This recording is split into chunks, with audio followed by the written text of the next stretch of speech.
अशुभानि निराचष्टे तनोति शुभ संततिम् स्मृतिमात्रेण यत्पुंसां ब्रह्मतन् परमं विदुः अतिकल्याणरूपत्वात् नित्यं कल्याणसंश्रयात्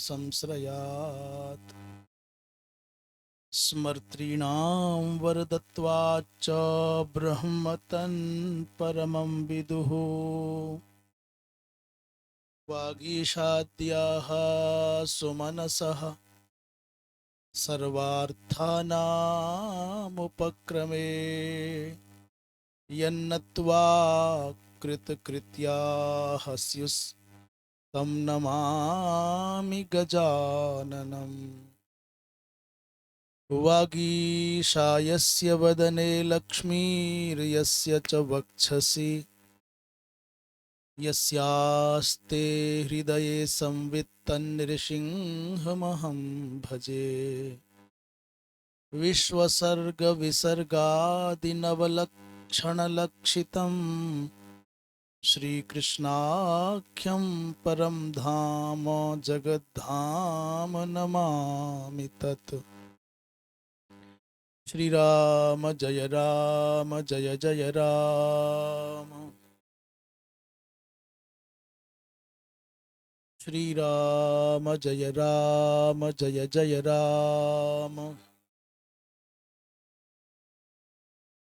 श्रीराम जय जय राम। धर्म की अधर्म का, प्राणियों में विश्व का, गो हत्या, गौ माता की, परम पूज्य धर्म सम्राट स्वामी श्री करपात्री जी महाराज की, अपने अपने सदगुरुदेव भगवान की, श्री वृंदावन बिहारी लाल की, श्री तीर्थराज प्रयागराज महाराज की, हर हर महादेव। स्वामी जी श्री महादेव आश्रम जी महाराज की पावन उपस्थिति, ब्रह्मचारी श्री प्रणवानंद जी महाराज, अतीव हर्ष का विषय है। हमारे मध्य में व्याकरण शास्त्र के मूर्धन्य विद्वान, तपस्वाध्याय निरत, स्वनाम धन्य श्री भगवत शरण शुक्ल जी, जो भारत प्रसिद्ध क्या विश्व प्रसिद्ध शिक्षा के मंदिर काशी हिंदू विश्वविद्यालय से सेवानिवृत्ति के अनंतर भी निरंतर अपने अध्यापन रूपी आराधन महायज्ञ का सोत्साह निरंतर यजन करते हैं। तो जो कहा कि तपस्वाध्याय तपसी स्वाध्याय च, अर्थात उनका जीवन आचार विचार संपन्न, वर्णाश्रम धर्म सिद्धांत के प्रतिपादन में भी और उसके परिरक्षण में भी हम निरंतर बहुत वर्षों से, हमको लगता है लगभग 2001 में सौदामनी वाले प्राचार्य जी महाराज यहाँ थे, तब आपका हमारे शिवकुटी धर्म संघ विद्यालय में आगमन हुआ। तब से आपके बारे में हम निरंतर कभी प्रत्यक्षतया कभी परोक्षतया निरंतर श्रवण भी करते रहे, यथासंभव मिलना भी होता रहा। आपकी उपस्थिति निश्चित रूप से श्रीमद् भागवत का जो श्रीधरी टीका समर्पित स्वाध्याय क्रम चल रहा है, उसमें आज तृतीय स्कंद के 24वें अध्याय का 16वां श्लोक आरंभ होगा। उसमें ब्रह्मा जी महाराज करदम जी महाराज को अभिनंदित करके जा रहे हैं। आज देखें, वेदाहमाद्यं पुरुषमवतीर्णं स्वमायया भूतानां शेवधिं देहं बिभ्राणं कपिलं मुने। ये जो प्रसंग चल रहा है कि अच्छा, ये प्रसंग माने कार्दमम वीर्यमापन्नः इमा दुहितरसव्य तब वत्सस्व मध्यमाः। ब्रह्मा जी महाराज ने पिछले प्रसंग में कहा है कि ये जो तुम्हारी पुत्रियां हैं, इन्हीं के माध्यम से आपकी पुत्रियों के माध्यम से ही सृष्टि का विस्तार होगा। इसमें बंशीधर जी महाराज ने एक बहुत अच्छी बात कही, यदि तब पुत्रा अभविष्यंत तदा पेबम सर्गो ना न अवर्धयिष्यत। यदि तुम्हारे पुत्र भी होते तो भी इनके द्वारा सृष्टि का विस्तार नहीं होता। क्यों? बोले यथाभिर दोहित्रिभिः सर्गो विस्तारयिष्यते। एक जगह एक प्रसंग में ये बात और आई कि देवर्षि नारद ने जब सुना कि ये हरियस्व नामक और सवलास्व नामक ये अनेक संख्यात्मक पुत्र हुए हैं और इनके पिता ने आदेश दिया है कि सृष्टि का विस्तार करो, तो देवर्षि नारद के माथे में ठनक गया कि हम ब्रह्मलोक में चर्चा चल रही थी, वहां तो बात ये थी कि दक्ष की पुत्रियों के माध्यम से सृष्टि का विस्तार होना है, और यहाँ ये 5000 और इतनी संख्या में तपस्या करेंगे और सृष्टि का विस्तार करेंगे, ऐसा कैसे हो सकता है? तो कहीं ब्रह्मा जी के ब्रह्मलोक में सभा में जो निर्धारित हुआ है उसका लंघन तो नहीं हो जाएगा? इसलिए उन सब पुत्रों को, दक्ष पुत्रों को देवर्षि नारद ने तपस्या के बहाने से निवृत्ति मार्ग पर भेज दिया, और जैसा ब्रह्मलोक में निर्धारण हुआ वही फिर अंत में दक्ष की पुत्रियों के माध्यम से ही सृष्टि का विस्तार हुआ, ऐसा यहाँ कह रहे हैं। तो कहते हैं वेदा हम अहम वेद, क्या जानते हैं? बोले तव गृहे स्वमायया आद्यम पुरुषम अवतीर्णम अहम वेद। अरे आपके घर पर अपनी योग माया का आलंबन लेकर के वो आद्य जो परम पुरुष है वही अवतीर्ण हुए हैं। भूतानाम सेवधिन देहम बिभ्राणं कपिलम मुने। हे महात्मन, वो किस रूप में, क्या नाम है उनका? कपिल बन करके आए। कैसा कैसा देह धारण करके आए हैं? बोले भूतानाम शेवधिम, जो प्राणी मात्र के लिए निधि के समान है, संपद परम परमोत्तम परमोत्कृष्ट संपत्ति के समान है, तादृश देह को धारण करके कपिल बन करके तुम्हारे यहाँ आए हैं। इसमें श्रीधर स्वामी पाद कहते हैं पुत्रस्तु साक्षात ईश्वर इत्याह, अर्थात तुम्हारे जो पुत्र हैं वो कोई सामान्य नहीं है, साक्षात ईश्वर एव। और ये बात अहम वेद, वेदाहम इस श्लोक के द्वारा कह रहे हैं। वेदाहम इति माने श्लोक के आद्य पद का प्रयोग कर रहे हैं, वेदाहम इति। सेवधि, सेवधिम माने निधिम, अर्थात सर्वाभीष्ट प्रदम, जो कपिल भगवान के रूप में भगवत विभूति भगवान साक्षात तुम्हारे यहाँ पुत्र बन करके आए हैं, वो भक्तों के लिए निधि के समान है। तो कैसे माने कि निधि है? उसी का समाधान श्रीधर स्वामी पाद कर रहे हैं कि निधि माने सर्वाभीष्ट दत्वे न, सर्वाभीष्ट दम। अभी हमको क्या न, कपिल भगवान आएंगे, वो कैसे निधि माने जाए? बोले उनकी सन्निधि में जो जिस भाव से जाएगा उसको अपने अभीष्ट सिद्धि हो जाएगी, मनोरथ सिद्धि हो जाएगी। यही निधि ऐसा सिद्ध कर रहे हैं। श्री वंशीधर जी महाराज 16वें श्लोक में कहते हैं स्वेषु भक्तेषु मायया कृपया, अर्थात माया शब्द का अर्थ कर रहे हैं कृपया। अनुग्रह करने की दृष्टि से ही, अपने भक्तों पर अनुग्रह करने की दृष्टि से ही भगवान आ रहे हैं पुत्र बन करके। यहाँ बहुत प्यारा वंशीधर जी की विलक्षणता है, वो शब्दों के साथ बहुत रमण करते हैं। कपिल शब्द की व्युत्पत्ति करते हुए करते हैं कम सुखम पाति रक्षति इति कपिहि।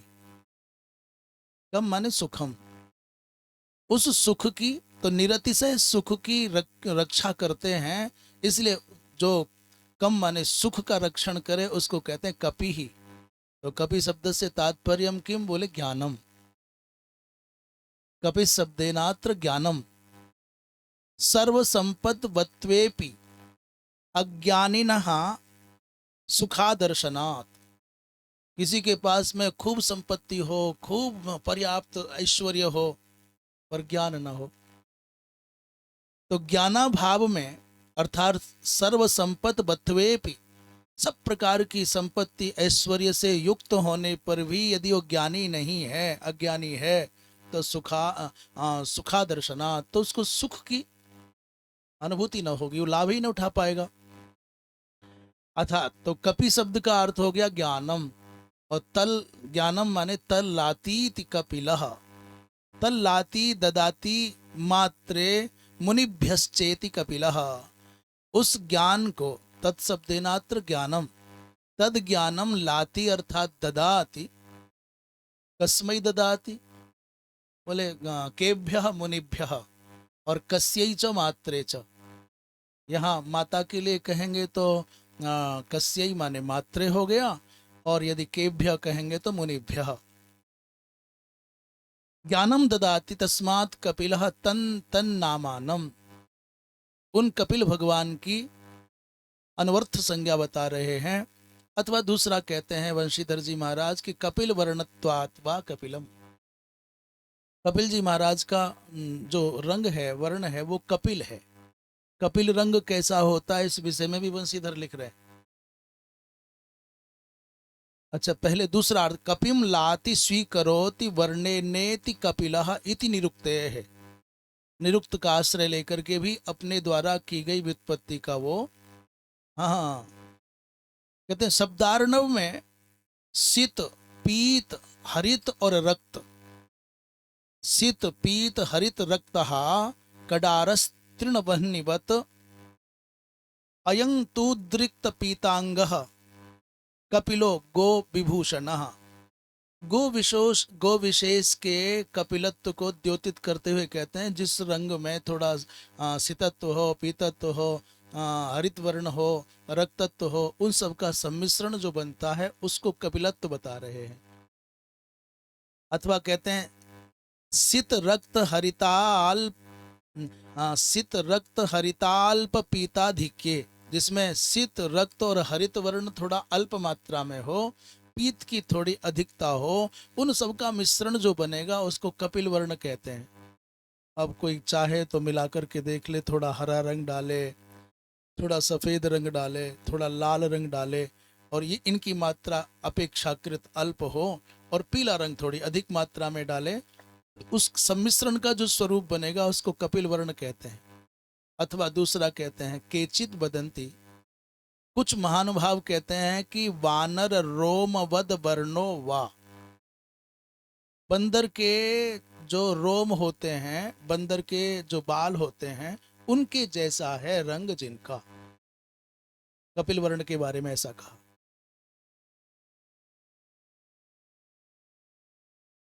मुनिम प्रशांतम कपिलम इति श्रुते है, श्रुति में किसी मंत्र का अंश दे रहे हैं, तो इसलिए कहते हैं, सब कह करके अंत में करें, त्वमपि एतत् जानास्येव तपोबलेन इत्याह, केवल हम ही नहीं जानते, तुम भी इस बात को वस्तुतः जानते हो। कैसे जानते हो? तपोबलेन, क्या जानते हो कि ऐसा तब पुत्र, ये तो तुम्हारा पुत्र है, वो कोई सामान्य नहीं है, अभी तो साक्षात आद्य ईश्वर जगदीश्वर भगवान सर्वनियंता नारायण है। ऐसा 16वें श्लोक के बारे में प्रकाश डाला।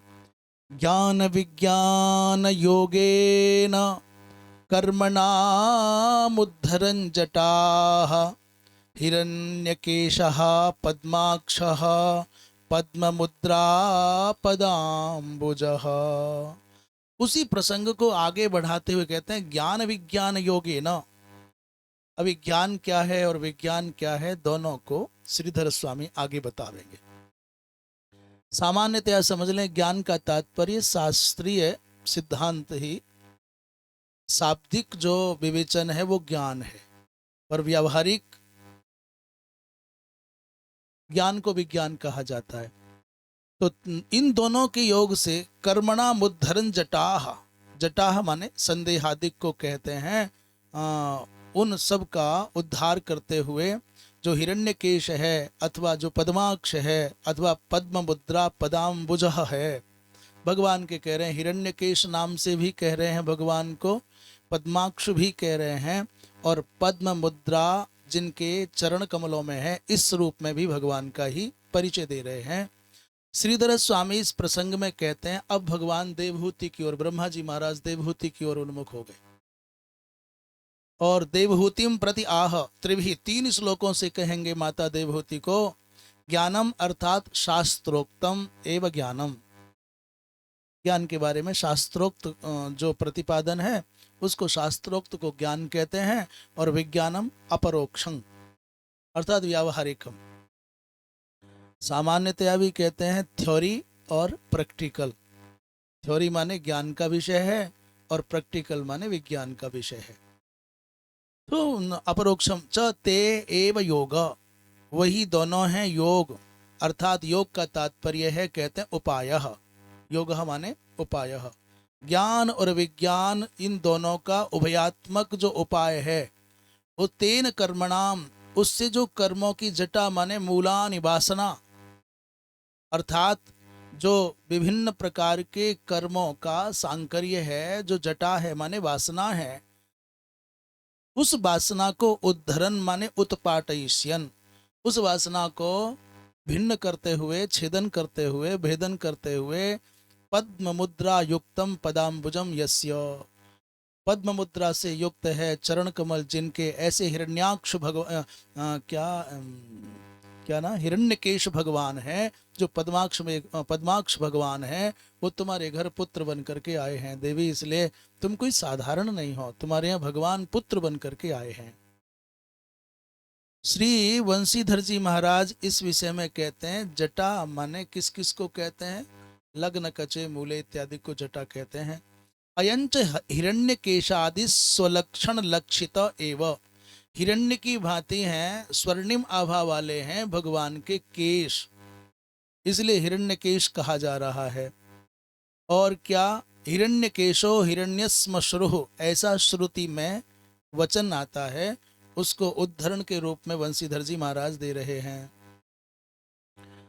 अग्रिम श्लोक माने 19वें श्लोक में कह रहे हैं, 18वें श्लोक में कह रहे हैं, एष मानविते गर्भम प्रविष्टः कैटभार्दनः अविद्या संशय ग्रंथिम छित्वा गाम विचरिष्यति।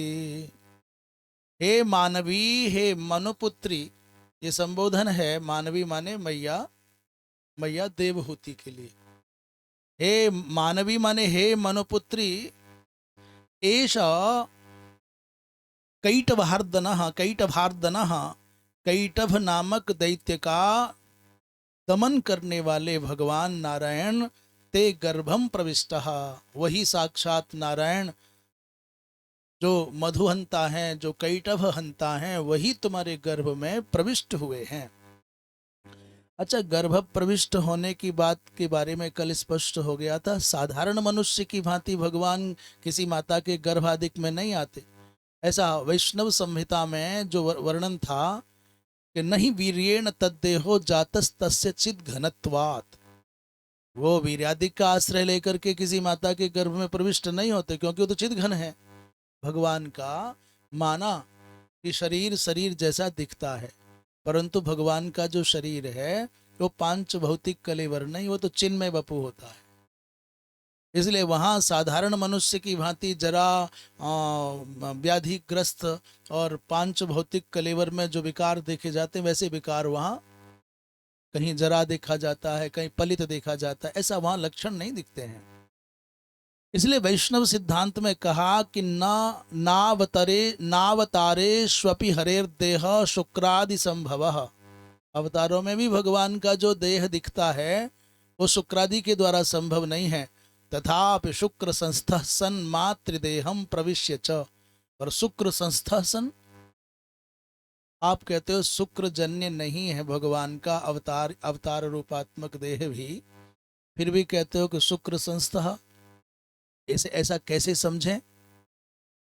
तो कहते हैं उदेति भगवान विष्णु काले, उदेति माने कैसे, उदाहरण दिया बहुत सुंदर, बोले यथा दारुणी स्थितः एव अग्निर यथा प्रादुर्भवति। तो शुक्र संस्था माने शुक्र आदिक में भगवान की सत्ता चूंकि सार्वत्रिक है, सर्वव्यापक परमात्मा को, तो फिर वो शुक्र में भी अभिव्याप्त है। जैसे काष्ठ में अग्नि व्याप्त रहता है, तो वहां से जैसे दारुणी अर्थात अरणि में, काष्ठ में विद्यमान अग्नि प्रकट होता है, तद्वत भगवान का प्राकट्य माना जाए। इसलिए उस बात को कह रहे हैं कि सामान्य मनुष्य की भांति न समझा जाए इस बात को। कहते हैं कीटभार्दनः तुम्हारे गर्भ में प्रविष्ट है और क्या करेंगे, बोले अविद्या संशय ग्रंथिम छित्वा, तुम्हारे हृदय में जो अविद्या मूलक संशय ग्रंथि है उसका छेदन करके गाम विचरिष्यति, अर्थात इस पृथ्वी पर ज्ञान प्रकाश को फैलाते हुए पर्यटन करेंगे, भ्रमण करेंगे। 18वें श्लोक में श्रीधर स्वामी कह रहे हैं, हे मानवी, हे मनुपुत्री, अविद्या माने स्वरूपा ज्ञानम एव अविद्या। भगवान शंकराचार्य ने भक्ति को परिभाषित करते हुए बड़ा मधुर लक्षण किया है। स्वस्वरूपानुसंधानम एव भक्ति ही। भी हम सोचते थे स्वस्वरूपानुसंधानम एव भक्ति का तात्पर्य क्या करें, तो भगवान के श्री विग्रह में जब आप भगवत भाव करके पूजन करते हैं, उससे पहले एक भाव समझ लें। दर्पण में व्यक्ति स्वयं को देख करके जैसे स्वयं को सजाता हुआ, दर्पणगत प्रतिबिंब को, स्वयं को सजाता हुआ, बिंब को सजाता हुआ दर्पणगत प्रतिबिंब को सजाता है, तद्वत भगवान के श्री विग्रह को सजाना माने आत्मस्वरूप की सज्जा करना है। जो सौंदर्य बोध आपके चित्त में होगा वही सौंदर्य बोध आप प्रतिमा के श्रृंगार में कर पावेंगे। यदि सौंदर्य बोध आपके चेतना में न होगा तो आप भगवान को कैसे सजा पाएंगे। विभिन्न प्रकार के पुष्पों का एक समायोजन करके कैसे उतनी सुंदरता ला पाएंगे। तो तात्पर्य भगवान के श्री विग्रह को, प्रतिमा आदि को भी सजाना आपके अंतःकरण में विद्यमान सौंदर्य बोध का ही एक तरह से रूपांतरण है। तो स्वस्वरूपानुसंधानम, अपने आप को ही सजाना, भगवान को सजाना है, भगवान को सजाना ही अपने आप को सजाना है। उपास्य में और उपासक में, दोनों में अभेद बोध हो जाए, तादात्म्य भाव हो जाए। उपास्य में और उपास्य के जो दिव्य गुण हैं, उन दिव्य गुणों का अनुसंधान और अनुसरण करने की वृत्ति जब तक उपासक में नहीं आवेगी तब तक बात पूरी न होगी। राम की पूजा करते रहो, रामत्व तुम्हारे जीवन में बिल्कुल नहीं घटेगा तो उपासना अपूर्ण रहेगी। देवभूत्वा देवम यजेत का तात्पर्य कि दिव्यता आपके जीवन में आनी चाहिए। तो तद्भाव भावित होकर के कह रहे हैं कि अविद्या का तात्पर्य क्या है, तो श्रीधर स्वामी कहते हैं अविद्या तावत का बोले स्वरूपा ज्ञानम, और संशया बोले मिथ्या ज्ञानानि। संशय किसे कहते हैं, मिथ्या ज्ञान को। तन्मयम तव हृदय ग्रंथिम, आप तन्मयम माने संशयात्मक, संशयमय जो आपके हृदय में ग्रंथि पड़ी है अहंकारात्मिका, उसका छेदन करके भगवान भूमंडल पर विचरण करेंगे। ऐसा श्रीधर स्वामी ने कहा। बंसीधर जी महाराज क्या कहते हैं देखें,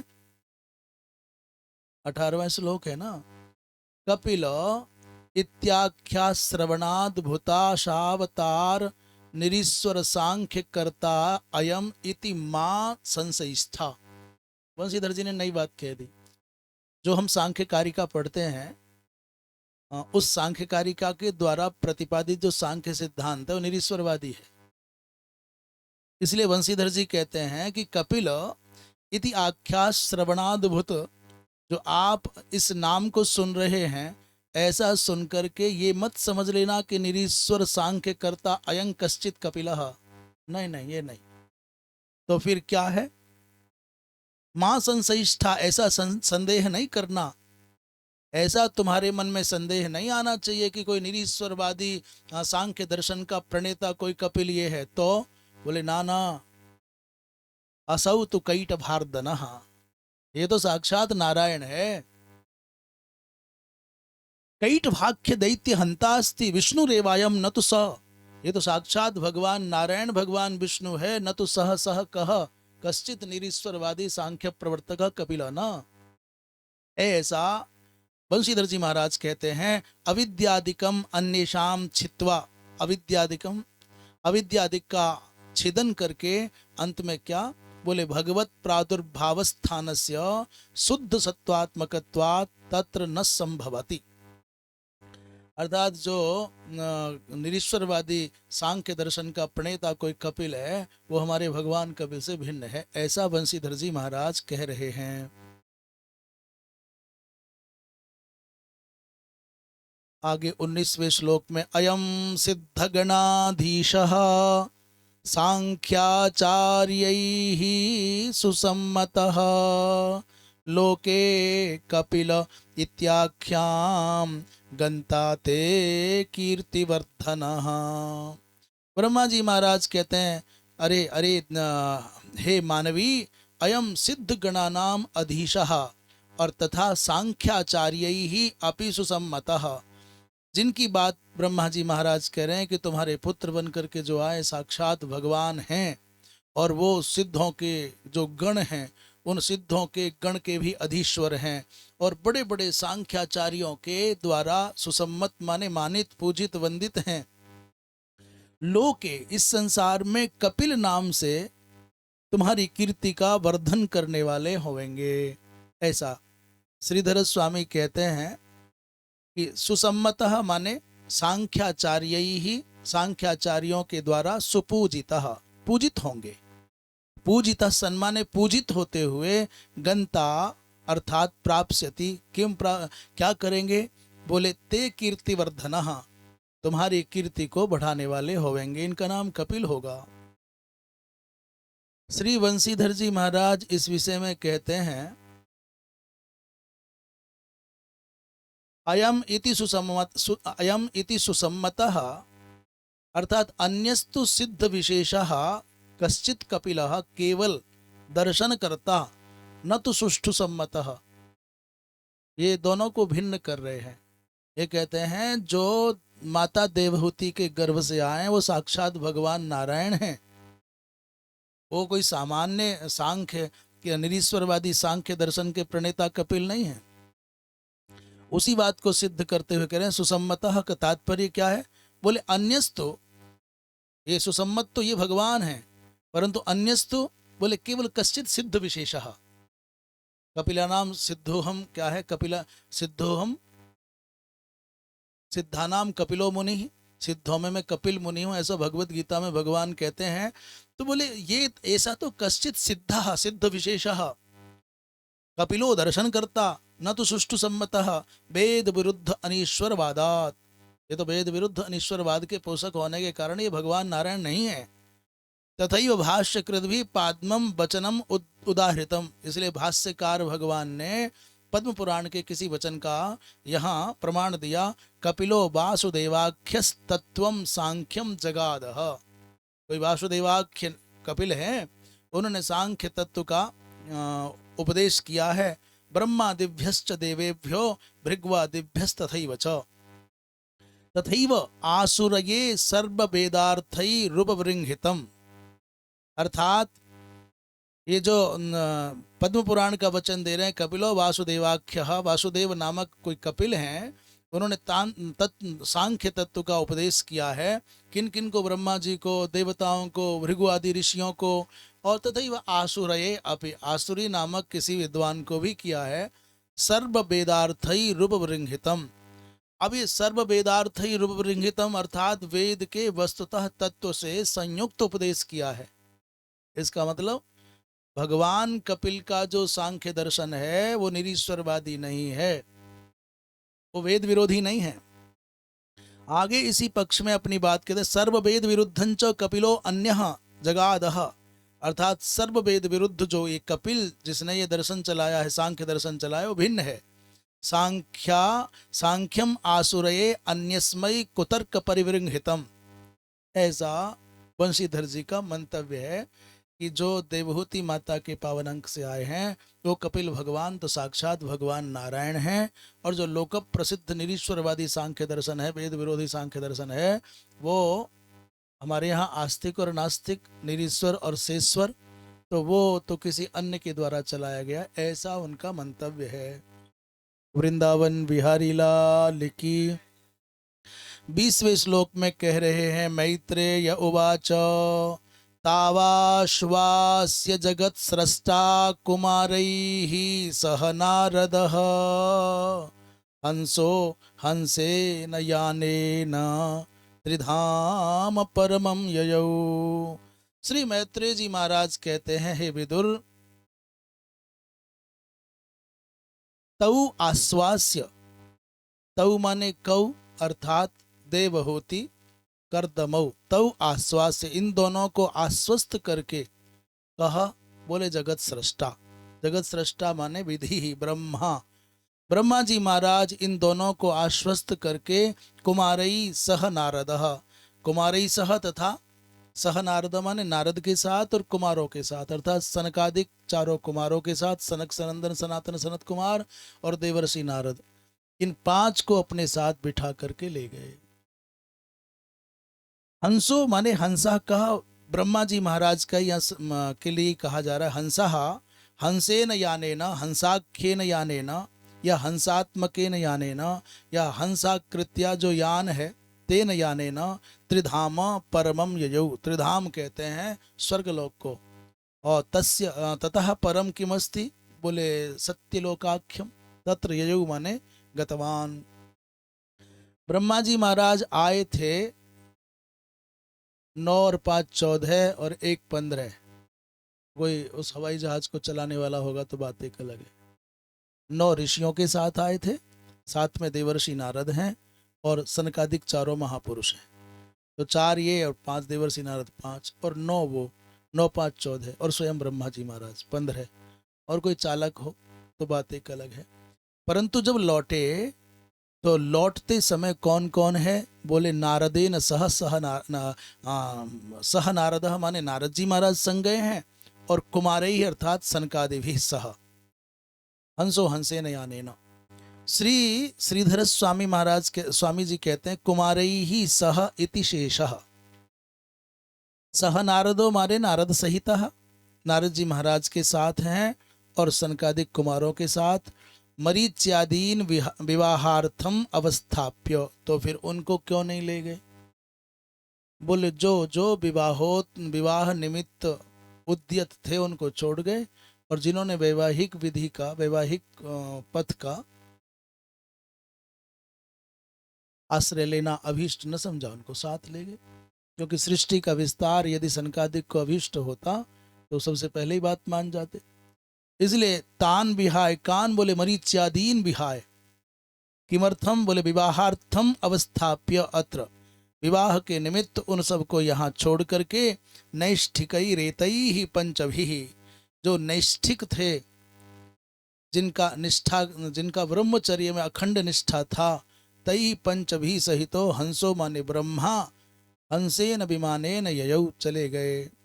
त्रिधाम का तात्पर्य, त्रिधाम माने तृतीयं धाम, तृतीय धाम भू भुवः स्वः स्वर्गलोकः, स्वर्गः तस्य पराम काष्ठाम, उस स्वर्गलोक की पराकाष्ठा क्या है, बोले सत्यलोकम, अर्थात ब्रह्मा जी महाराज सत्यलोक को चले गए। श्री बंशीधर जी महाराज कहते हैं, तौ का तात्पर्य देवहूति करदमऊ सह नारद, कहते यहाँ पर फिर स आदेश क्यों नहीं हुआ, सह नारद क्यों कह रहे हैं, सनारद होना चाहिए था।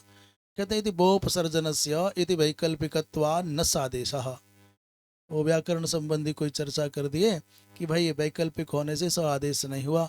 हंस सर्वादि लोकेश शतधृति कंजोद्भवाः वेदास्यश्च शतानंदः, ये ब्रह्मा जी महाराज के अनेक नाम हैं, उनमें हंस भी एक नाम है।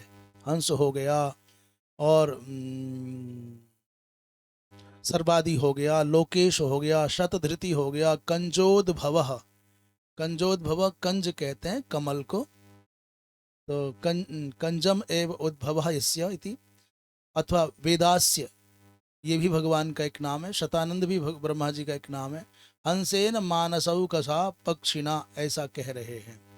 21वें श्लोक में चलते हैं। गते शतधृतौ क्षत्तः कर्दमस्ते न चोदितः यथोदितं स्वदुहित्रिः प्रादाद् विश्वसृजां ततः। हे छत्तः, मैत्रेय जी महाराज कहते हैं, संबोधन है छत्तः, हे विदुर, शतधृतौ गते सति, शतधृतौ माने ब्रह्मा जी महाराज के चले जाने पर, तेन चोदितः तेनैव प्रेरितः, ब्रह्मणा प्रेरित, ब्रह्मा जी महाराज के द्वारा पूर्व से ही प्रेरित, कह कर्दमः, क्या किया कर्दम जी महाराज ने, बोले यथोदितम सुदुहित्री ही विश्व सृजाम प्रादात, उन ब्रह्मा जी महाराज के चले जाने पर उन्हीं की प्रेरणा से ततः तदनंतरम श्री कर्दम जी महाराज ने स्वदहित्री ही अपनी पुत्रियों को यथोदितम जैसा शास्त्रोक्त विधि है तदनुसार किनको दिया, बोले विश्व सृजांग प्रादात, विश्व सृजाम माने ये जो मरीचि आदि प्रजापति हैं इनको प्रदान कर दिया। शतधृतौ माने ब्रह्मणी गते सती, 21वें श्लोक में केवल इतनी ही टीका है और 22वें पर भी कोई टीका नहीं है। श्री वंशीधर जी क्या कहते हैं देखते हैं। वंशीधर जी कहते हैं कि तेन शतधृतिना, जैसा शतधृति ब्रह्मा जी महाराज के द्वारा उपदेश किया गया था, प्रेरित किया गया था, और जैसा वेदोक्त रीत्या, यथोदितम माने यथा वेद, जैसे वेद की रीति है, वैदिक विधान है, उसी के अनुसार ततस्तेषाम माने विश्व सृजाम, ये षष्ठी जो विभक्ति है वो चतुर्थी के अर्थ में है, ऐसा वंशीधर जी महाराज कह रहे हैं। विश्व सृजाम की जगह पर ऐसा षष्ठी के स्थान पर चतुर्थी माने चतुर्थी के अर्थ में ही षष्ठी विभक्ति है। तेभ्यो विश्व सृग्भ्यः, उन विश्व सृष्टा प्रजापतियों को यथा योग्य गुणों का मिलान करके, स्वभाव का मिलान करके अपनी कन्याएं प्रदान कर दी। उसी का विवरण दे रहे हैं 22वें श्लोक में। किन महर्षि को कौन सी कन्या दी है। मरीचये कलाम प्रादात अनसूया मथात्रये श्रद्धा मंगिरसे यच्छत पुलस्त्याय हविर्भुवम् पुलहाय गतिम युक्ताम क्रतवे चक्रियां सतीं ख्यातिंच भृगवे यच्छत वसिष्ठायाप्यरुंधति। कहते हैं मरीचि नामक महर्षि के निमित्त देख लिया दोनों के गुण आदि, परस्पर दोनों का स्वभाव, उतनी देर में आसपास बैठने से, बोलने चालने से अपनी पुत्रियों के स्वभाव को तो जानते ही थे, उतनी देर में ऋषियों के आप मंतव्य को, मनोभाव को जाना। इसलिए कला नाम की कन्या का विवाह महर्षि मरीचि के साथ हो गया, प्रदान कर दिया उनको। और अनसुयाम, जो अनसुया नाम की पुत्री है जिसका स्वभाव ऐसा अद्भुत है, अनसूया माने जिसमें असूया नाम का दोष नहीं है।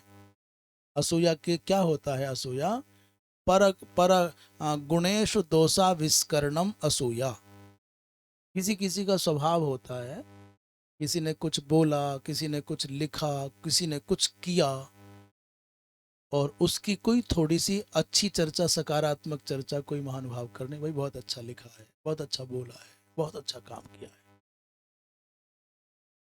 तो जिसको वो उस व्यक्ति की ये प्रशस्ति, ये प्रतिष्ठा, ये प्रशंसा नहीं पचेगी और स्वभाव कुछ उल्टा चलने, क्या किया है, रट के आ गया है।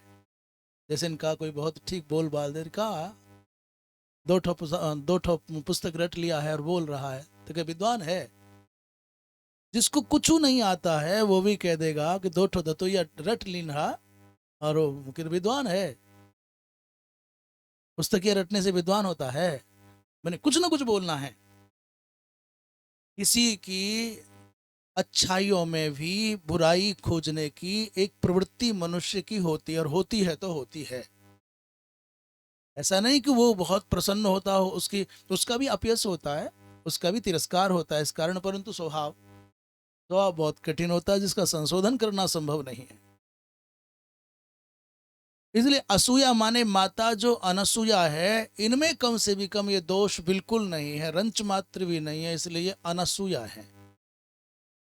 इसलिए महर्षि अत्रि के साथ में इनका विवाह हुआ, क्योंकि ये गुण ये गुण होने का तात्पर्य जो लोकोत्तर चरित्र संपन्न है।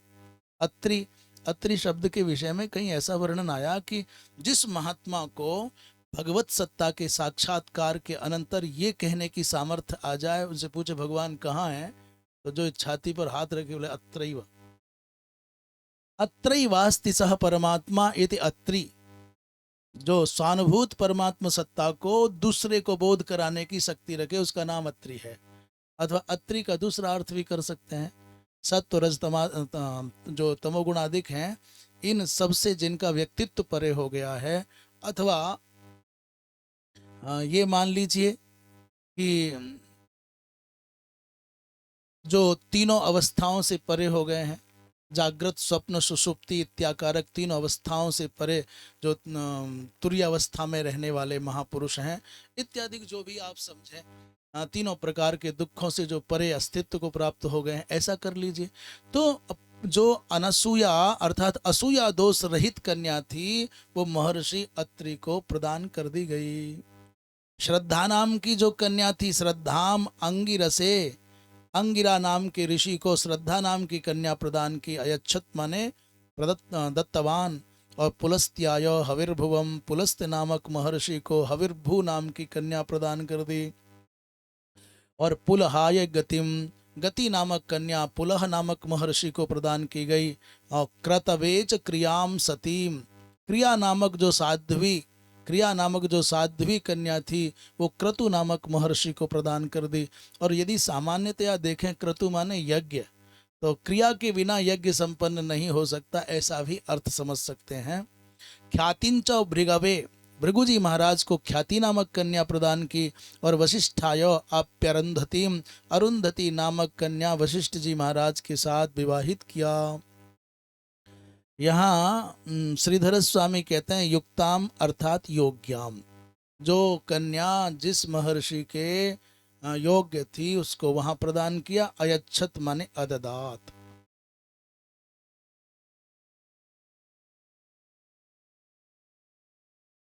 पातिव्रत्य शक्तिर्गेयारुंधती तन्नाम,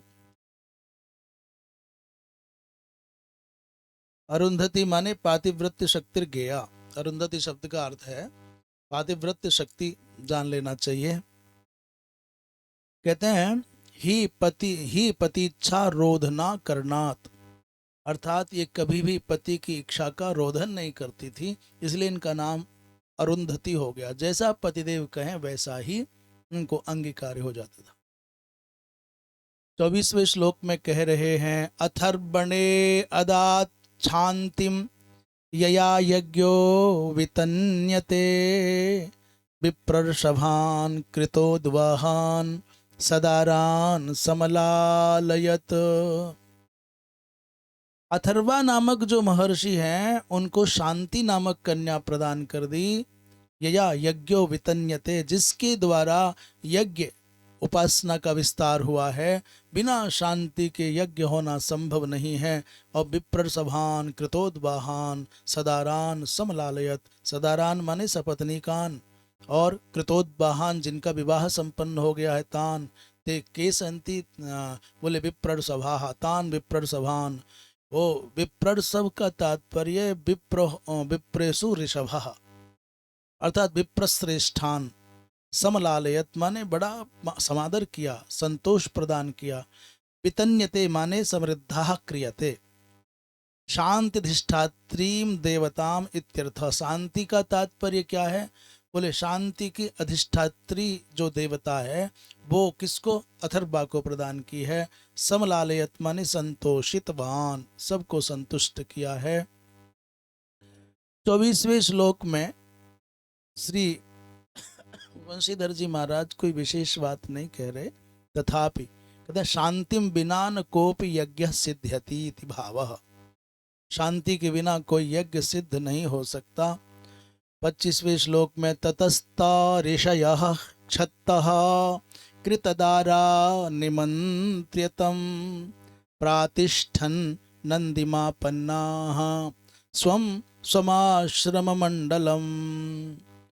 कहते हैं हे छत्तः, मैत्रेय जी महाराज कह रहे हैं छत्तः माने हे विदुर, ते सर्वे ऋषयः ततः तदनंतरं ते ऋषयः, उसके बाद ये सब ऋषि कैसे हैं? बोले कृतदाराः, जिन्होंने भार्या प्राप्त कर लिए।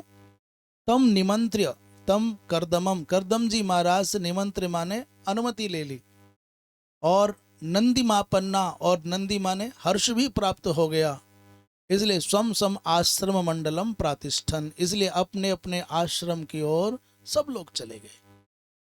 एक साथ एक स्थान से 9 कन्याओं का विदा होना, सब महात्मा चले गए अपने अपने अनुरूप भार्या पा करके। कहते निमंत्र माने पृष्ठवा, निमंत्र माने अनुमति ली, पूछ करके। नंदी माने हर्षम प्राप्ताः, बड़े प्रसन्न थे अपने मनोनुकूल भार्या पा करके। अच्छा, भार्या का मिलना, एकमात्र भार्या का मिलना ही पर्याप्त नहीं है। दुर्गा सप्तशती में तो बड़ा विलक्षण विशेषण दिया है, पत्नीम देही, पत्नीम देही। तो कैसी देही? बोले मनोरमाम देही, और मनोवृत्तानुसारिणी होनी चाहिए। और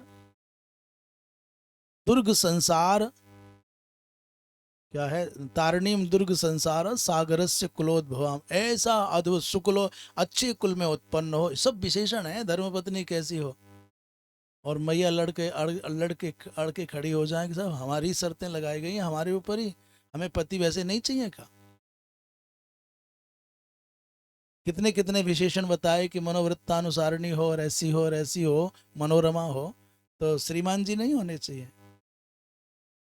वो भी मनोरम होने चाहिए, वो भी मनोवृत्तानुसार।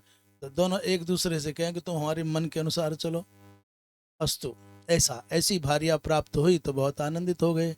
आगे कहते हैं, आगे कह रहे हैं 26वें श्लोक में, सचावतीर्णम त्रियुगमाज्ञाय विबुधर्षभम विविक्त उपसंगम्य प्रणम्य समभाषत। अब करदम जी महाराज ने जब अपनी कन्याओं का विवाह संपन्न कर दिया, उत्तम घर और वर देख करके, तो स कहा करदमः अवतीर्णम त्रियुगम आज्ञाय विबुधर्षभम त्रियुगम अवतीर्णम आज्ञाय, अर्थात विबुधर्षभ देवताओं में जो श्रेष्ठ हैं, और कैसे त्रियुगम माने भगवंतन नारायणम, जो अवतीर्ण हुए हैं भगवान नारायण विष्णु, तम आज्ञाय, उनसे अनुमति ली। और क्या कहना चाहते हैं? विविक्त उपसंगम्य प्रणम्य समभासत, एकांत में गए हैं पास, और प्रणाम करके अपने मन की बात उनके चरणों में रख रहे हैं। क्या बात रखते हैं? 26वें में देखें कि स च मुनि ही कह करदमः, करदम जी महाराज किसके पास गए? बोले त्रियुगम। त्रियुगम कौन? माने विष्णु। कब गए? बोले जब एकांत देख लिया। विविक्ते माने एकांते, रहसी।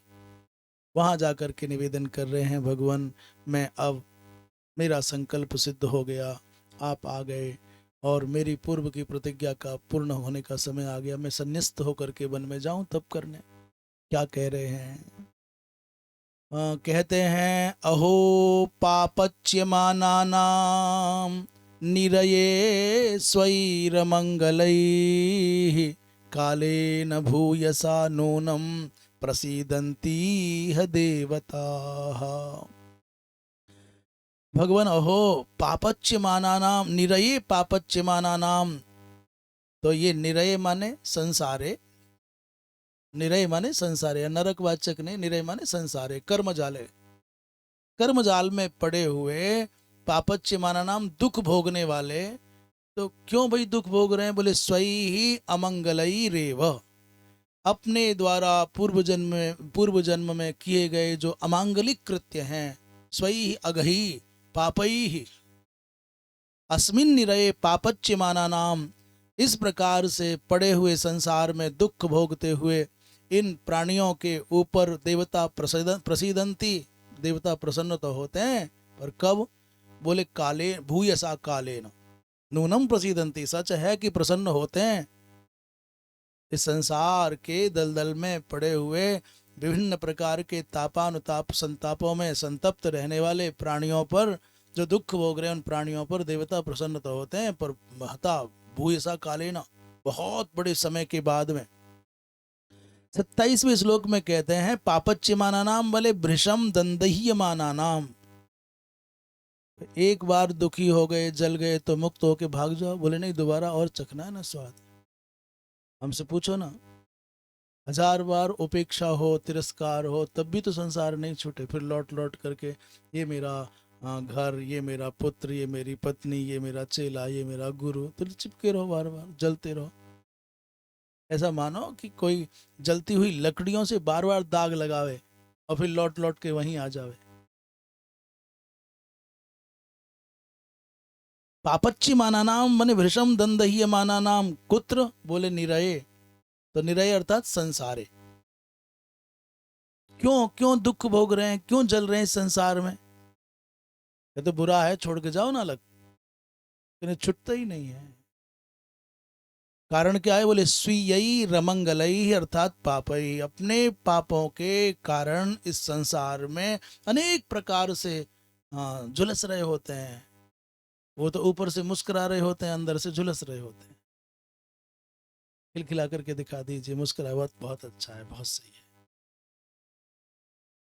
एक गजल गाई है किसी ने, ये जो तुम इतना मुस्कुरा रहे हो क्या गम है जिसको, कोई बिना मतलब के बहुत ज्यादा अपनी बत्ती सी दिखाए ना, इसका मतलब इस मुस्कुराहट की ओट में कुछ पीड़ा छुपा रहा है। अच्छा क्यों करते हैं क्रीम पाउडर, क्यों करते हैं?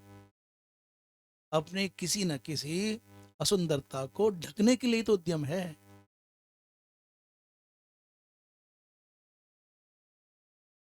जो एक व्यक्ति ऐसा है, दंभ का एक तात्पर्य कल आया कि जो योग्यता तुम में नहीं है उस योग्यता के प्रदर्शन का जो प्रयास है वही दंभ है। भक्ति तुम में नहीं है पर भक्त जैसे दिखने की कुछ चेष्टाएं करते हो तो दंभ है। और भक्ति है तो फिर प्रदर्शन की आवश्यकता क्या? वो तो अपना गंध, अपनी गंध, अपनी सुगंध, अपनी सुवास, अपना प्रकाश अपने आप फैलाएगी फैलाएगी। वो क्या कह रहे हैं? स्वीय रमंगलई, अपने अपने पापों के कारण ही अस्मिन संसारे ते तंदह्य माना संति तेषाम, कहाँ सुलभ है प्रभु आप देवताओं के दर्शन होते हैं परंतु बहुत समय के बाद, पर मैं भाग्यशाली हूं। 26वां था कि 27वां? ये 27वां।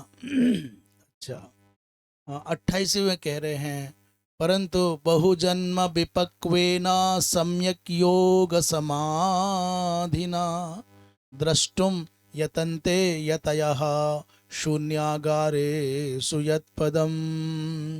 बहुत लंबा समय लगता है तब कहीं जाकर के आपका दर्शन होता है। बहुजन्म विपक्वेन, बहुत सारे जन्मों तक निरंतर जो साधना का विपाक है, जो सम्यक योग समाधि के द्वारा संप्राप्त विपाक है, तेन दृष्टुम यतन्ते यतयः, यतयः सन्यासी न, बोले ना यति शब्द का अर्थ यहाँ सन्यासी नहीं है। यति माने यतनशील, निरंतर लगे रहने वाले। ते कुत्र, बोले शून्यागारेषु।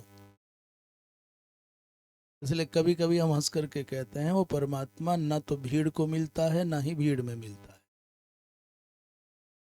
अकेले को मिलता है और अकेले में मिलता है। जब ये बात आप सभा में कहो, कथा कह रहे हो और चाह रहे हो कि 1000-2000 लोग सुने, और वहां कह दो भगवान भीड़ में मिलता नहीं और भीड़ को मिलता नहीं, तो कुंभ में काहे आए? फिर काहे आए हो कुंभ में भैया? भीड़ को मिलता ही नहीं है, भीड़ में मिलता ही नहीं है, तो भीड़ ही भीड़ है, आगे देखो तो पीछे देखो तो इधर देखो तो उधर देखो। तो फिर इसका बचाव करते हैं, बोले इसका तात्पर्य है कि भीड़ को नहीं मिलता, और भीड़ में नहीं मिलता का तात्पर्य है कि जो लाखों की भीड़ में भी जिसको अकेला होना आ जाता है, जिसको एकांत में जीने का स्वभाव बन जाता है, लाखों की भीड़ में भी जो अकेलेपन के साथ है उसको मिल जाएगा। अभी जैसे कथा हो रही है तो सबकी कक्षाएं भिन्न हैं। कुछ अच्छी से अच्छी कथा हो रही है, भावुक भाव भरी कथा हो रही है, किसी की आंखों से टप टप आंसू गिर रहा है और कोई खिलखिला रहा है। क्यों? बोले वो जुड़ाव ही नहीं हुआ है तो कैसे रस बनेगा? लाखों की भीड़ में से जिसका जुड़ाव बनेगा, जिसका संबंध, अटैचमेंट होगा, यदि किसी का संबंध बनेगा तब ना। इसलिए कनेक्शन होना, कनेक्शन होना और कांटेक्ट होना, दोनों में अंतर है। लोगों के संबंध बहुत होते हैं, परंतु वो अटैचमेंट नहीं होता, संबद्धता नहीं होती। संबंध तो है, पर संबद्धता के लिए करे, दो लोग एक छत के नीचे रह रहे हैं, बहुत पास में रह रहे हैं, परंतु दोनों में संवाद नहीं। दो बहुत समीप एक बिस्तर पर सो रहे हैं, दोनों में संवाद नहीं है। ऐसा हजारों नहीं, लाखों घरों में हो रहा है। तो समीपता होना पर्याप्त नहीं है, संबद्धता होना भी पर्याप्त आवश्यक है।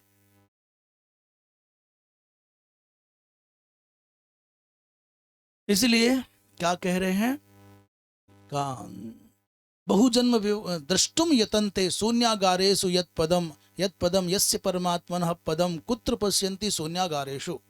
एकांत, एकांत देश में ही उस परमात्मा को पा सकते हैं।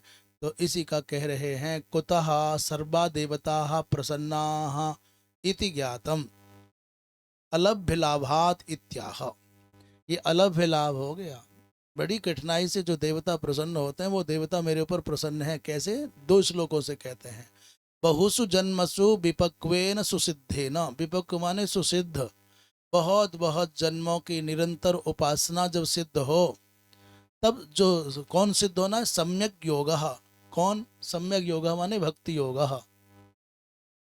जब बहुत वर्ष, बहुत जन्मों का सुसिद्ध सम्यक योग माने भक्ति योग होगा, तो तस्मिन समाधि एकाग्र्यम, तो ही समाधि रूपात्मक एकाग्र सिद्ध होगा। तो उस समाधि रूपी एकाग्रता से क्या होगा? शून्यागारेशु माने विविक्त स्थानेशु, एकांत में। शून्यागार माने एकांत में, विविक्त स्थान में। तदैव तस्य यस्य परमात्मनः तब पदम दृष्टिपथम आयात, तभी जाके ऐसा संभव होता है। और मेरे ऊपर देखो कैसी कृपा बरस रही है, ऐसा करदम जी महाराज कह रहे हैं। 29वें श्लोक में कहते हैं, स एव भगवान अद्य हेलनम न गणय्यनः गृहेषु जातो ग्राम्याणाम यस्वानाम पक्षपोषणः। मेरे ऊपर देखो कैसी कृपा बरसी है। अनेकों अनेकों जन्म बीत जाते हैं बड़े बड़े यतनशील साधकों को, तब जाके कहीं सुदीर्घ काल के बाद भगवत दर्शन होता है। पर मेरे साथ क्या हुआ? सएव भगवान, वही परमात्मा, अद्य नहा हेलनम अगणय्य न गणय्य, वही हमारी उपेक्षाओं को, हमारी लापरवाहियों को, हमारे प्रमाद को, आलस्य को कोई गणना न करके, अर्थात उसको कोई महत्व न दे करके, हम ग्राम्याणाम स्वानाम पक्ष पोषण, अपने भक्तों के पक्ष का पोषण करने वाला वही परमात्मा हम ग्रामियों के घर में उत्पन्न हो गया, साक्षात प्रकट हो गया है। कैसी कैसी कृपा है, कैसा अनुग्रह है। इसको श्रीधर स्वामी कहते हैं कि हेलनम अवज्ञाम लाघवन न गणय्य, अर्थात अगणयित्वा। हमारे द्वारा बार बार भगवान की अनेक प्रकार से हेलन माने अवज्ञा होती है, अनेक प्रकार से लाघव होते हैं, उपेक्षा हो जाती है। तो भी उचितमेव तवै तत् इत्याह, ये आपका, आपके द्वारा किया गया जो कुछ उचित ही है। यस्तुम स्वानाम भक्तानाम पक्षम पुषणासि, क्योंकि आप तो अपने भक्तों के पक्ष पोषक हो, इसलिए हमारे घर में आ गए। इसलिए मेरे सौभाग्य का तो वर्णन मैं कहाँ तक करूं, ऐसा करदम जी महाराज कह रहे हैं। ग्राम्याणाम शब्द का अर्थ कर रहे हैं, ग्राम्याणाम विषय लोलुपानाम। 30वें श्लोक में कह रहे हैं, स्वीयं वाक्यमृतं कर्तुम अवतीर्णोऽसि मे गृहे चिकीर्षुर्भगवान् भगवान ज्ञानम भक्तानां मानवर्धनः। स्वीयं वाक्यम ऋतं कर्तुम, हे भगवान, मे गृहे अवतीर्णोसि, आप मेरे घर में जो अवतीर्ण हुए हो, तो क्यों हुए हो? बोले स्वकीयम वाक्यम ऋतं कर्तुम, आप अपने वचन को सत्य सिद्ध करने के लिए अवतीर्ण हुए हो। ऐसी बात पहले भगवान ने कही थी कि हम तुम्हारे पुत्र बन करके आएंगे। तो भगवान भक्तानाम मानवर्धनः, भगवान कैसे हैं? बोले भक्तों के सम्मान को बढ़ाने वाले हैं। और क्या करने आए हैं? बोले ज्ञानं चिकीर्षुः, भगवान चाहते हैं ज्ञान प्रदान करना, ज्ञान का विस्तार करना, इसलिए आए हैं। श्रीधर स्वामी कहते हैं एतत् प्रपंचयति द्वाभ्याम, दो श्लोकों से इस विषय की स्थापना करेंगे। स्वयमेवावतीर्णोसि, आप स्वयं अवतीर्ण हुए हैं। क्यों हुए हैं? बोले स्वम वाक्यम ऋतं कर्तुम, अपने वाक्य को सत्य सिद्ध करने के लिए। बोले कब कहा था? बोले तब पुत्रो भविष्यामि, ऐसे पहले कहा था। यत्तत् सत्यं कर्तुम ज्ञानम ज्ञान साधनम सांख्यं च चिकीर्षुः, और ज्ञान का साधनभूत जो सांख्य शास्त्र है, सांख्य दर्शन है, उसका विस्तार करने के लिए आप प्रकट हुए हैं। तान्येव तेभिरूपाणि रूपाणि भगवंस्तव, यानि यानि च रोचन्ते स्वजनानामरूपिणः, यद्यपि आप अरूपी हैं तो भी तान्येव ते अभिरूपाणि रूपाणि भगवंस्तव, हे भगवन जो आपने विविध अवतार में स्वरूप धारण किए हैं, वो सबते अभिरूपाणि रूपाणि, तान्येव कौन से? योले यानी यानी रोचनते, जो आपके भक्तों को अच्छे लगते हैं वैसे वैसे, यद्यपि आप वस्तुतः अरूप हैं। अरूपिणः अपि, भक्तों की प्रसन्नता के लिए जैसा भक्त चाहते हैं वैसा ही स्वरूप धारण कर लेते हैं। एक जगह संभवतः ब्रह्मा जी महाराज की स्तुति में बात आई है कि भगवान को क्या है, कैसे रूप धारण करते हैं? तत्तद बपु प्रणय से सदनुग्रहाय, यद यद धियात उर्गाय विभावयंती, हे उर्गाय, तुम्हारे भक्त जैसी जैसी भावना करते हैं अपनी बुद्धि से, कल्पनाओं में, भावनाओं में, तत्तद बपु प्रणय से, वैसे वैसे आप स्वरूप धारण कर लेते हैं। सदनुग्रहाय माने अपने भक्तों पर अनुग्रह करने की भावना से। भैया ये कुर्सी उठा के दे दो ना। सदनुग्रहाय, अपने भक्तों पर अनुग्रह करने के लिए। हाँ, तो यहाँ वही वही लगभग वही विचार, वही भाव कहा जा रहा है। श्रीधर स्वामी कहते हैं यानि तव अलौकिकानि चतुर्भुजादि रूपाणि, जो आपके अलौकिक चतुर्भुज आदि स्वरूप हैं, तान्येव ते अभिरूपाण योग्य, वही सच में तो वही आपके योग्य हैं। यानी च स्वजनानाम रोचनते, जो स्वजनों को, आपके भक्तों को रुचिकर लगते हैं। कौन से? मनुष्य स्वरूपाणि, मनुष्य के जैसे समान रूप। तान्यपि ते रोचनते, वो भी चलो ठीक लगता है, परंतु वस्तुतः आप अरूपी माने प्राकृत रूप रहितस्य ते अरूपिणः। इसे बंसीधर जी महाराज ने बहुत प्यारी बात कही है। वो कहते हैं 31वें श्लोक में कि भक्ताभीष्ट प्रदत्वात् इति भावः, भक्तों को अभीष्ट प्रदान करते हैं इसलिए। तो यानी न रोचन्ते तानि वस्तुतः त्वदीयानि रूपाणि न भवन्ति, जो अच्छे नहीं लगते वो वस्तुतः आपके स्वरूप नहीं है। क्यों? किंतु मायिकान्येव, वो मायिक होते हैं। इस विषय में कहते हैं यथा रंति देवाय दर्शितानि, जैसे रंति देव के सामने प्रभु आप कभी स्वपच बन करके आ गए। तस्य त्रिभुवनाधीशाः फलदाः फलमिच्छताम् आत्मानं दर्शयामासुर माया विष्णुर्विनिर्मिताः, अर्थात भगवान विष्णु ने माया के द्वारा विनिर्मित रूप दिखाए। यदि भगवद रूपस्य अप्राकृतत्वेन, भगवान के स्वरूप तो अप्राकृत हैं, तो कुत्सित जो वृषलादि रूपत्वा संभवात, वो कुत्सित वृषलादि रूप में कैसे परिणत हो सकते हैं? ऐसा तो हो ही नहीं सकता। तो स्वजना रोचकत्वात्, चूंकि अपने आपके भक्तों को वो रुचिकर लगते हैं, तो तानी न भगवद रूपाणी, तो वो भगवान के रूप जो हैं वो योग्य नहीं है, वो तो माइक हैं। कभी भगवान अपने भक्त की परीक्षा लेने के लिए क्या जल पीने आ गए, सारा अन्न खाने आ गए, कभी स्वान बन के आ गए, कभी स्वपज बन करके आ गए, ऐसा बंसीधर जी कहते हैं। शेष चर्चा यहाँ से आगे की अब कल होगी। आज यहीं वक्तव्य को विराम।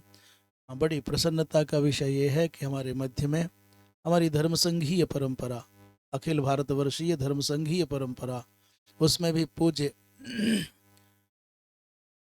भगवती गौ माता की रक्षा के लिए जिन्होंने 72 दिन तक अखंड अनशन किया।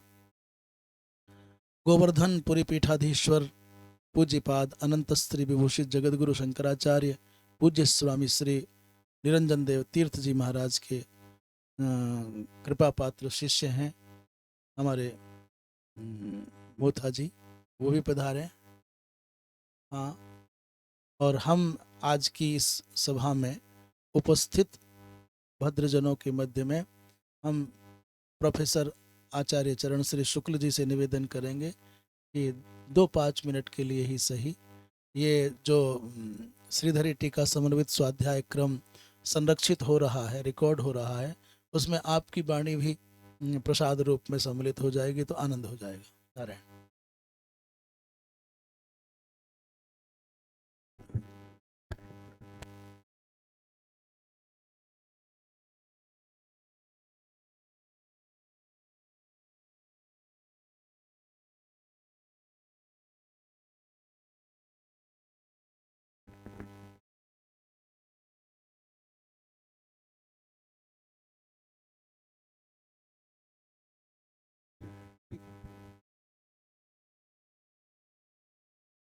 नमोऽस्त्वनन्ताय सहस्रमूर्तये सहस्रपादाक्षिशिरोरुबाहवे सहस्रनाम्ने पुरुषाय शाश्वते सहस्रकोटियुगधारिणे नमः। कृष्णाय वासुदेवाय हरये परमात्मने प्रणतक्लेशनाशाय गोविंदाय नमो नमः। अनंत श्री विभूषित श्री स्वामी जी महाराज, सभी दंडी स्वामीगण, सभी भक्तजन, श्रीमद् भागवत के एक भी अंश का श्रवण हमें ऐसा प्रतीत होता है कि बिना पूर्व जन्म के पुण्य कर्मों के उदय हुए बिना प्राप्त नहीं हो सकता। जब हमारे पूर्व जन्म के पुण्य हमें फल प्रदान करते हैं तभी हमें श्रीमद् भागवत के किसी भी एक भी अक्षर का ज्ञान किसी महापुरुष के द्वारा, संत के द्वारा प्राप्त होता है। और इसीलिए श्रीमद् भागवत को यद्यपि बहुत लोगों ने कहा, परंतु जो उसकी व्याख्या में शुक मुखा मरुतद्रव संयुतम में शुक देव का नाम लिया गया, क्योंकि पूर्ण उसके अधिकारी श्रीमद् भागवत के भगवान शुकदेव माने जाते हैं। इसलिए महापुरुषों के द्वारा श्रुत कोई भी वाक्य है वो हमारे लिए अखिल कल्याण का विधायक होता है। कल मैं महाराज श्री जी के पास आया था और श्रीमद् भागवत पर ही चर्चा हुई और आपके द्वारा मुझे सूचना दी गई कि सायंकाल वंशीधर और श्रीमद् भागवत के एक एक रहस्य को जानने वाले श्रीधर स्वामी जी की द्वारा जो व्याख्यान है उस पर विचार हो रहा है, तो बड़ी प्रसन्नता हुई। श्रीधर स्वामी और वंशीधर स्वामी, इनका दोनों का जो श्रीमद् भागवत पर विचार है, वस्तुतः वो ऐसा लगता है कि उस श्रीमद् भागवत के तत्वों को जब तक उसमें प्रविष्ट न हो तब तक उसके शब्दों की व्याख्या नहीं हो सकती, जिसको हम लोगों के यहाँ भाषा में कहते हैं तादात्म्य स्थापित करना। तो वक्ता के या ग्रंथ रचनाकार के जो उसका जो उसका भाव है उसमें जब हम प्रवेश करेंगे तभी उसका हम रसोद्घाटन कर सकते हैं, नहीं वो पंक्ति ही नहीं लगेगी। अभी जैसे अपने पापच्यमानम का व्याख्या श्रीधरी जी के माध्यम से और उसके माध्यम से किया, नहीं सामान्य रूप से कोई पच धातु का अर्थ करेंगे तो पाक का अर्थ कोई बनेगा ही नहीं। शेवधि शब्द का जो वहाँ केवल निधि के रूप में निधि का स्वरूप क्या बनेगा उसकी जो व्याख्या की गई श्रीधरी जी के माध्यम से और वंशीधर के माध्यम से, तो वस्तुतः वही रहस्योद्घाटन है। और हम लोग बड़े सौभाग्यशाली हैं कि उसका हम लोग सरसपान कर रहे हैं। और मैं प्रयास करूंगा कि पूरे माह तक आपका ये द्वारा ये प्रसाद हमको भी मिलता रहे। और इन शब्दों के साथ आप सब महाराज को प्रणाम करते हुए सभी पंडित स्वामियों को और आप सभी भक्तजनों को प्रणाम करते हुए अपने वाणी को श्रीमद् भागवत के प्रति समर्पित